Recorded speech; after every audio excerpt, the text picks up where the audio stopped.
देश भर में इस वक्त रोहित वेमुला एक्ट पर बहुत चर्चा हो रही है। कहा जा रहा है कि ये रोहित वेमुला एक्ट ये मानसून सत्र में आएगा। कर्नाटक की सरकार इसे लाने की तैयारी में है।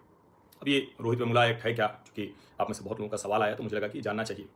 अभी ये ड्राफ्ट के तौर पर है, अभी ये कानून नहीं बना है, लेकिन ये कानून बनाने की तैयारी है। मोटा मोटा ये है क्या, तो आपको याद होगा रोहित वेमुला, हालांकि रोहित वेमुला दलित नहीं पिछड़ी जाति से था, इसको लेकर बड़ा विवाद था। वो दलित था भी या नहीं था, किस तरह से, वो बहुत सी चीजें उस पर आई थी, लेकिन उसको लेकर बाकायदा एक माहौल बनाया गया और अब कांग्रेस पार्टी उसको भुनाना चाहती है। कर्नाटक सरकार इसको लाने की तैयारी में है और उद्देश्य इसका क्या है कि जो उच्च शिक्षण संस्थान होते हैं वहां पर अनुसूचित जाति, अनुसूचित जनजाति, अन्य पिछड़ा वर्ग और अल्पसंख्यक समुदाय के छात्रों के साथ किसी भी तरह का अगर भेदभाव हो रहा है, बहिष्कार हो रहा है, कोई उत्पीड़न हो रहा है, तो उसको समाप्त किया जाए। अब ऐसे कहें तो साफ साफ देखने में तो बड़ा ठीक लगता है, लेकिन अगर इसको दूसरी तरह से कहें तो ये एक तरह से घुमाकर इस देश में जिनको आप जनरल कास्ट कहते हैं, सामान्य वर्ग कहते हैं, उनके खिलाफ एक बड़े हथियार की तरह दिखा रहा है। SC/ST एक्ट पहले से है, फिर इस एक्ट को अलग से लाने की क्या जरूरत है, और इसमें OBC और मुस्लिम वो भी शामिल किया गया है। हमने अक्सर देखा है कि कोई भी जो SC/ST समाज से होता है, ST समाज वाले तो नहीं करते हैं, SC समाज वाले वो कहते हैं तुम्हारे ऊपर SC/ST एक्ट में मुकदमा दर्ज करा दें।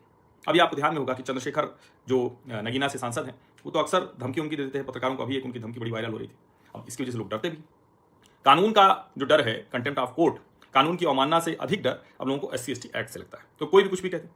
अब ये जो रोहित वेमुला एक्ट है, क्योंकि हैदराबाद केंद्रीय विश्वविद्यालय में रोहित वेमुला ने आत्महत्या कर ली थी और कहते हैं कि वो जातीय उत्पीड़न का शिकार हुआ था। 2016 में जातीय उत्पीड़न का शिकार हुआ था। आपको याद होगा कि उसके बाद प्रधानमंत्री दबाव इतना ज्यादा था कि प्रधानमंत्री नरेंद्र मोदी लखनऊ में एक कार्यक्रम में आए थे और वहां उन्हें बोलना पड़ा। अब विधेयक वैसे तो कहने के लिए कि छात्रों को शैक्षणिक संस्थानों में गरिमा, सम्मान, भेदभाव रहित वातावरण सुनिश्चित करने के लिए लाया जा रहा है, कोई उत्पीड़न ना हो, करे तो हो।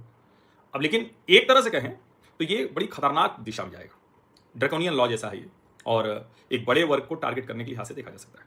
ये कर्नाटक रोहित वेमुला विधेयक 2025, शैक्षणिक संस्थानों में भेदभाव की रोकथाम और गरिमा का अधिकार, ये पूरा नाम इसका है, कर्नाटक रोहित वेमुला ब्रैकेट में है शैक्षणिक संस्थानों में भेदभाव की रोकथाम और गरिमा का अधिकार विधेयक 2025 सब पर लागू होगा, सरकारी, निजी, सहायता प्राप्त, डिग्री, स्वायत्त और अल्पसंख्यक संस्थानों पर। कब से ये लागू होना है, तो इसको यूं समझिए कि ये लागू जो होना है वो अप्रैल 2025 में इसका ड्राफ्ट तैयार हो गया है। जुलाई 2025 के मानसून सत्र में कर्नाटक विधानसभा में इसको पेश किया जाना है। अगर ये पारित हो गया तो ये विधेयक तुरंत लागू हो जाएगा और जो स्थिति है उसमें पारित किया जा सकता है। तो अभी तक तो ये ड्राफ्ट रूप में ही है और इसकी चर्चा खूब हो रही है, जो मीडिया में जो कुछ भी दिख रहा है उसके आधार पर। कर्नाटक की जो कांग्रेस सरकार है वो इसको प्राथमिकता दे रही है।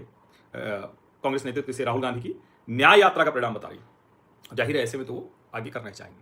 अब इसमें कानूनी प्रावधान क्या है?